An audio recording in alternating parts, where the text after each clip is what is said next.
Chers voyageurs, nous vous rappelons que ce TGV est à destination de Nice-Ville. Il desservira les gares de Toulon, les Arcs Draguignan, Saint-Raphaël, Valescure, Cannes, Antibes et notre terminus Nice-Ville. Pour votre protection et celle de l'ensemble des voyageurs, je vous invite à respecter l'ensemble des gestes barrières.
De jamais la faire.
Luxury and glamour.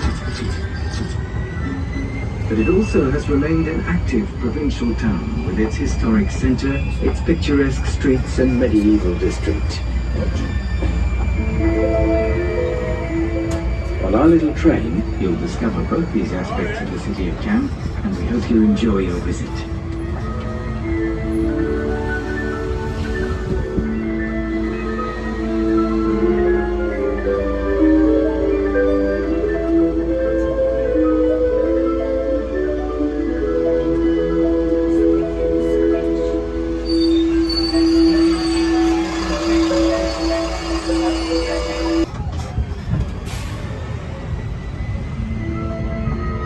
Here we are back at the Festival and Conference Hall. Its history is closely bound up with the film festival. In 1939, when the French government decided to start an international film festival, the city of Cannes was chosen for its sunshine and its enchanting character. To house this event, an initial building was put up in 1949 on the Boulevard de la Croisette. where the luxury hotel Stephanie is today. The festival was so successful that in 1979 the city authorities decided to build a new festival and conference hall. The Cannes Film Festival is still the most publicized media event after the Olympic Games. It acquired its reputation as the world's biggest cinema event because of its capacity to combine different types of movie and different atmospheres. Stars and young talents, professionals and fans, personalities and anonymous visitors all rub shoulders and pitch in for standing ovations or outright booing. Masterpieces and scandals are announced with the same excitement. A magical chemistry that no other festival of its kind has managed to conjure up so perfectly. But of course, the film festival is also famous for its broad staircase with its red carpet that the biggest stars of the silver screen can be seen mounting. On the Esplanade Georges Pompidou, not far from here, 100 meters from the festival hall, you can walk on the 200 stone slabs of the Avenue. Festival accounts for 900 screenings at the festival hall, more than 30,000 movie professionals and 200,000 visitors. The Festival and Congress Center is also the venue for many international events like the MIP TV, the MIDA and the Energy Music Awards.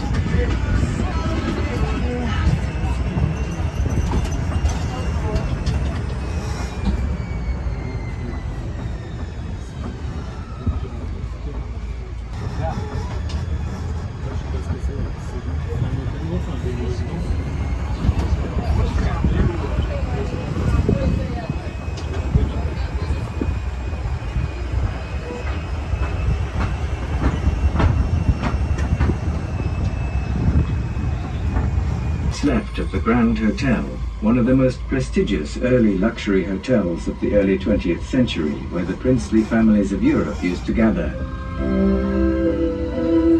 In those days, the mythical La Malmaison Pavilion was the hotel annex. The Grand Hotel was demolished and then rebuilt in 1963. La Malmaison was purchased by the city in 1970. Since 1993, there's been a centre of contemporary art at garden level with various temporary exhibitions.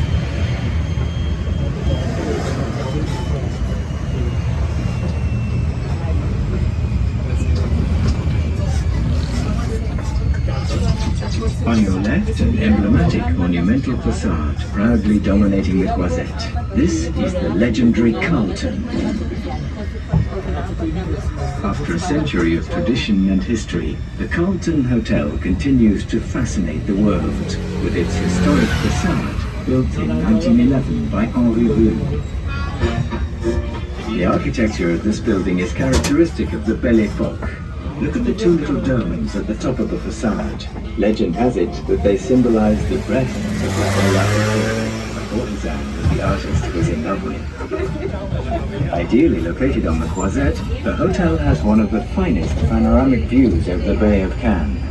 International stars and members of royal families have been staying at this prestigious hotel for decades. It's the Palace of the Stars, and the star of the palaces. John Travolta, Liz Taylor, Sharon Stone, Robert De Niro, Sophia Loren, Brad Pitt, Gérard Depardieu, Jean Gabin, James Dean and Lady Di stayed here at one time or another. If the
It opened in 1929, and the name Palm Beach was suggested by a regular visitor to Cannes, Princess Caramanchine.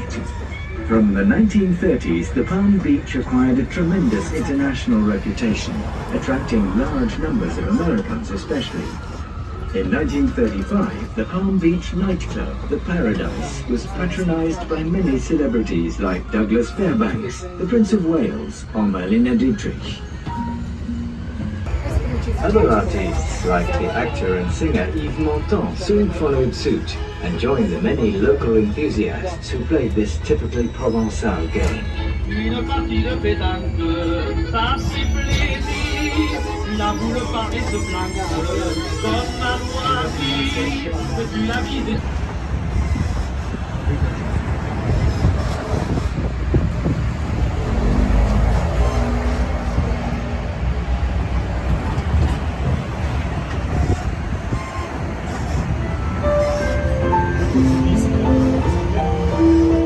The long history of the Croisette began in 1838.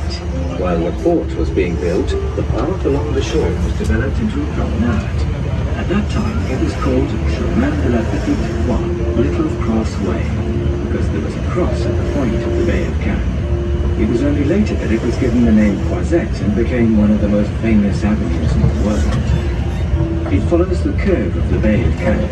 3 kilometers of flower gardens, lawns lined with palm trees and umbrella pine, with the sea and the beaches on one side, boutiques and luxury hotels on the other.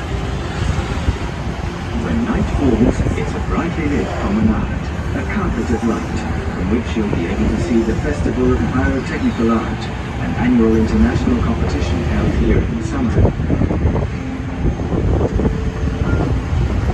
Beauty, its strategic setting, and its international reputation attracts the movie world. Many films have been... No time for sweetness, but a bitter kiss will bring him to his knees.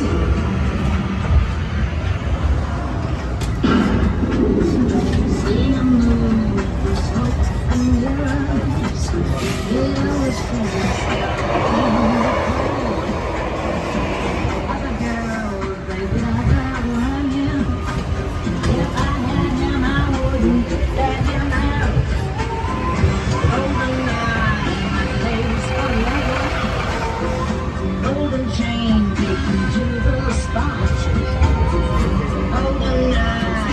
Show him forever, forever to see what I've got. You'll never know how I watch you from the shadows of a child. You'll never know how it feels to get so close and be denied. It's a cold and honey trap I got for you tonight. Revenge, it's a kiss. This time I won't miss. Now I've got you in my sight. We're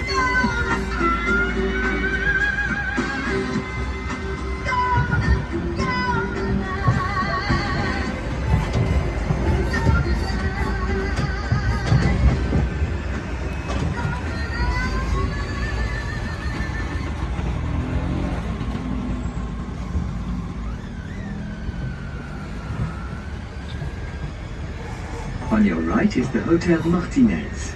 It was opened in 1929 by its founder-owner, Emmanuel Martinez. Built in the Art Deco style, the hotel has the largest private beach on the Croisette, which enables it to host the Canal Plus television studio.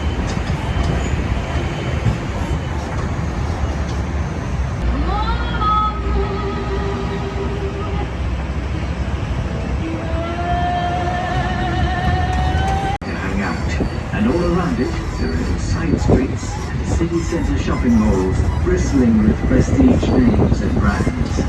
Relax and enjoy the view. Pretty woman, walking down the street. Pretty woman, the kind I like to meet. Pretty woman, I don't believe you, not the truth.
The Hotel Majestic makes an important contribution to the glamorous image of the Cannes Festival. Inaugurated in 1926, the Majestic is one of the most sought-after luxury hotels on the Croisette. The decor is extremely refined, including Louis XV and Louis XVI furniture. A symbol of legendary luxury and refinement, the Majestic is very much in demand. Every year, stars like Diane Kruger, Jim Carrey, Woody Allen, Monica Bellucci, and hosts of others stay here. Not to mention directors. Fellini, Coppola, and Lynch all stayed here. Some of the scenes from the film Ronin with John Reno were shot at the Majestic in 1997.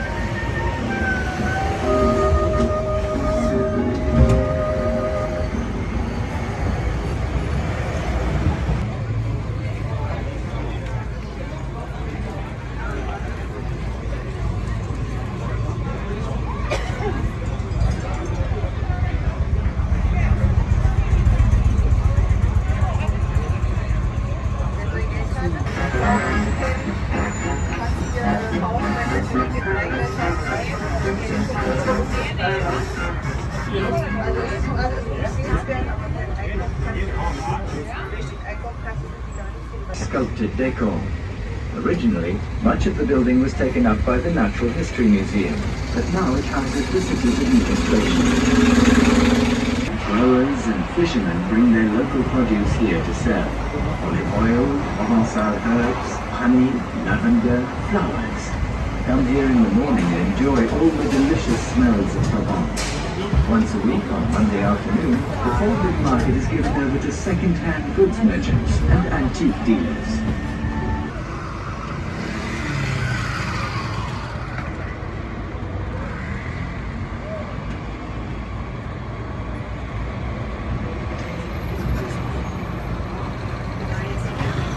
The locals enjoy strolling here where it's cool in the day and teeming with life in the evening.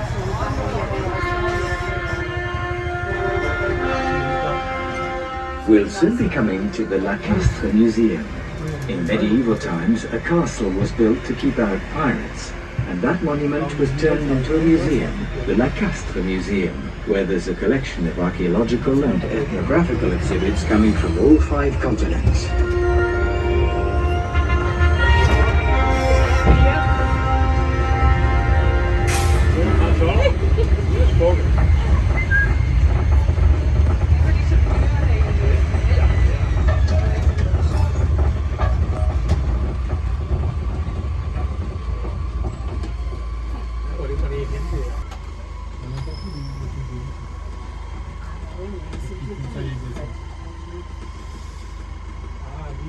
Keeps up its local dialect and traditions. It's the fishing district, with houses huddled around the church of Our Lady of Hope, Notre-Dame de l'Espérance, facing the harbour. This is where the prestigious Le Suquet musical evenings are held, an important venue for music lovers from all over the world in the second half of July.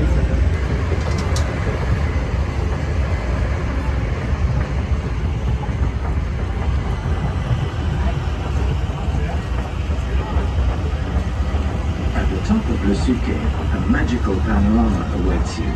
60 meters above sea level, the terrace of Le Suquet offers a breathtaking view of Cannes.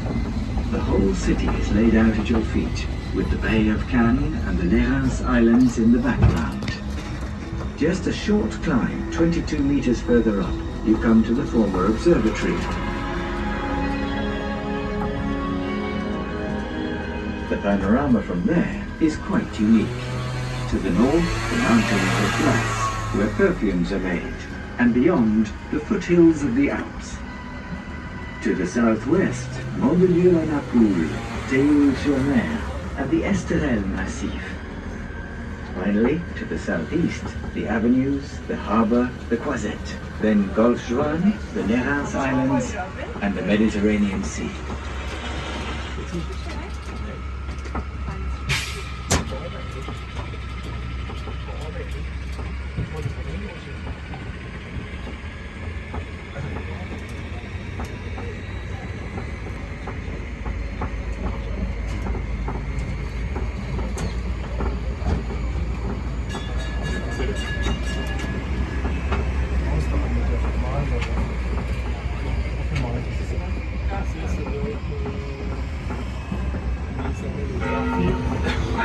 On your left, the Church of Our Lady of Hope, in Provençal Gothic style, dates back to the 17th century. During the Second World War, it was used as a hospital. The door is in Renaissance style, and the inside Gothic.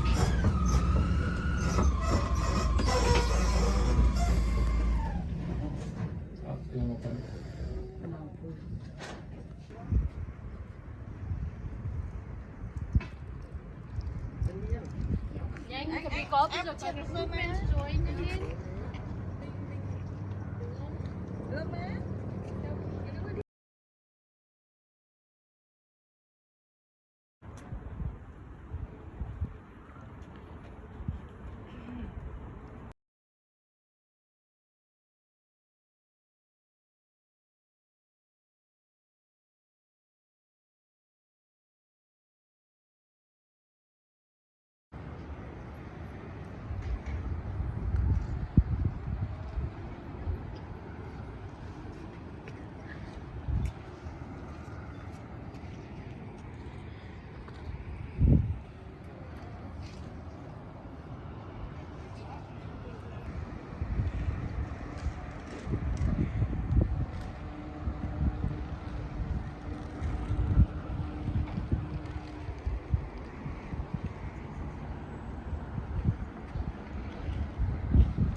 Created in 1854 to give Provençal culture a new lease of life.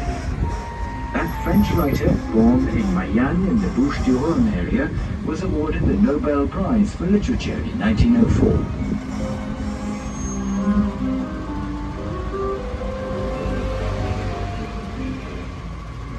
Defend it's a protected area that belongs to the state. Its forest paths and botanical walks, its museum and its lake, used as a resting place by migrating birds, give Sainte-Marguerite a unique atmosphere for walking.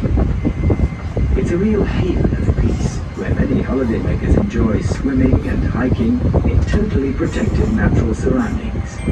Did you know that it was the second most visited forest in France, with more than 500,000 visitors a year? But the island of Sainte-Marguerite is best known for its royal fortress, where the legendary man in the iron mask was imprisoned in 1687, and whose identity still remains a mystery. A number of movies have been made about the legend, the most famous of which was Van Wallace's Man in the Iron Mask in '97, in which Leonardo DiCaprio plays the double role of Louis XIV and his twin. That mask was the tradition of Europe, but now rather than me, for the chance to make films, to consume all masks made forever. Only James Whale's 1939 version was actually filmed on the island of Sainte-Marguerite. The island of Saint-Honoré has a more monastic tradition. The Nérins monastery overlooks the sea and is visible for miles. It houses a community of about 30 monks of various nationalities who grow lavender and grapes. A jewel of feudal architecture in Provence, this fortified monastery was built from the 11th to the 14th century and is open to visitors.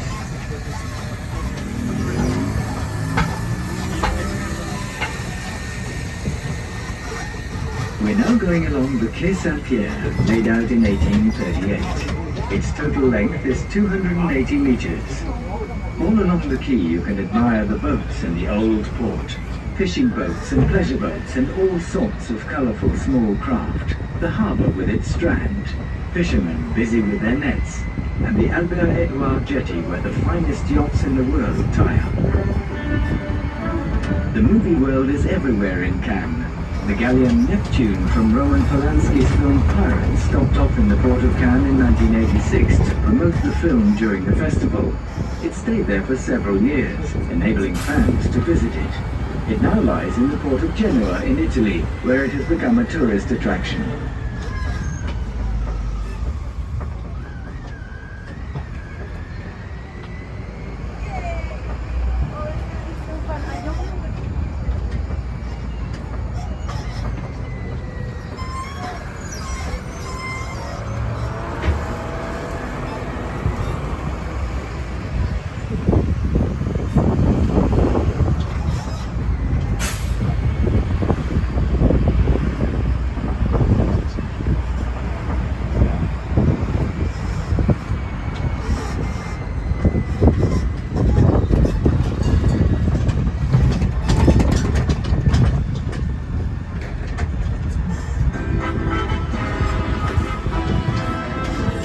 Ladies and gentlemen, we've now come to the end of our tour. All the Petit Train team and the city of Cannes thank you for your visit and wish you a pleasant stay. Goodbye. Au revoir. Bye bye, au revoir. Auf Wiedersehen, hasta luego. Sayonara, au revoir. Bye.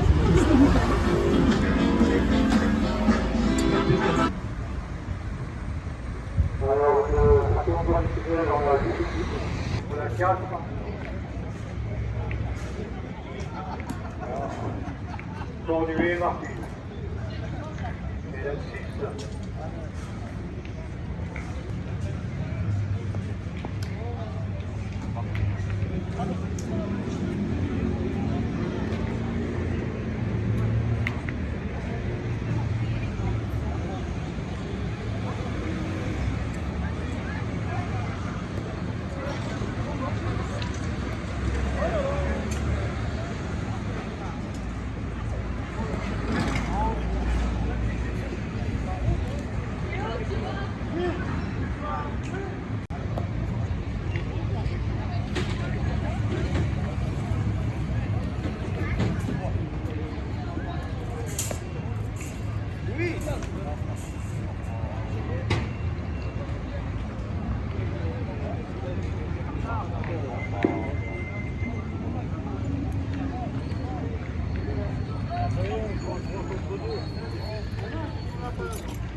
What is the arch? Her face is right there right now.